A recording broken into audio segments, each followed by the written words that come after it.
Good evening, fellow Americans. My name is George Almodovar. I am a realtor and author of The No BS in Making Millions in Real Estate. Today's topic is understanding mortgage interest. And I'll be short and brief because tomorrow's Valentine's Day and it's already late. It's a weekend and I got to get out of here at the office. However, I thought you should know what is mortgage interest. And on the mortgage interest, I want you to see it as rent. You're paying rent for the use of someone else's money for the principal amount. So when you come, for instance, and you borrow $100,000 for a property, that $100,000 is the principal.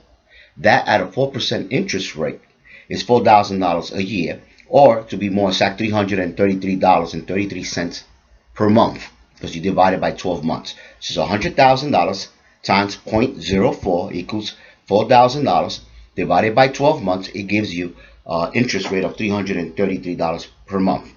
Keep in mind, though, however, that that's just interest.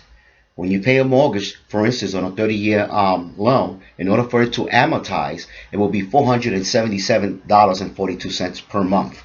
So most of your payment every month is interest. But I want you to think something very carefully, because most people are aware about the APR, the annual percentage rate. So they understand it and they assume that they're paying interest on a yearly basis, which is true.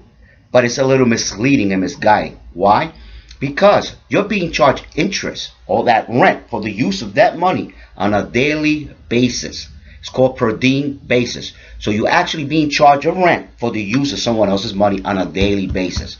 So I'm sure many of you heard biweekly payments, or you may have heard banks being a little misleading or misguiding you and stating, oh, wait until the end of the year, then you apply one extra mortgage payment at the end of the year, thus reducing compounding interest and the term of your loan, which is true. However, you are losing a lot of opportunity by not applying funds faster throughout the year. Because think about it. If you're paying rent every day for the use of that money, for owing that money, if you come in and apply every month a little extra towards your principal, you're reducing that principal. And since the interest is based on what you owe on that principal, you will reduce compounding interest, saving you a lot more money. So you honestly save more money paying it as soon as possible, applying extra towards the principal every month if possible, than waiting at the end of the year. So even if you're going to apply $1,000 extra at the end of the year, you're better off applying 75 or 80 bucks every month, and it will save you a lot more than applying that $1,000 at the end of the year, because it'll reduce the principal, thus reducing compounding interest, and it will save you a lot more money. So think about it, because that's going to take away a lot of years off the term of your loan, as well as reducing thousands of dollars of compounding interest. Even at $100,000 at 4%, you're going to end up paying on a 30-year mortgage, you're going to end up paying $71,869 in compounding interest alone. Okay, so save money, apply a little extra towards your principal, thus reducing compounding interest and reducing the term of your loan, and you get out of debt a lot quicker. I hope this helps. If you want more information, buy my book. It's available on Amazon.com.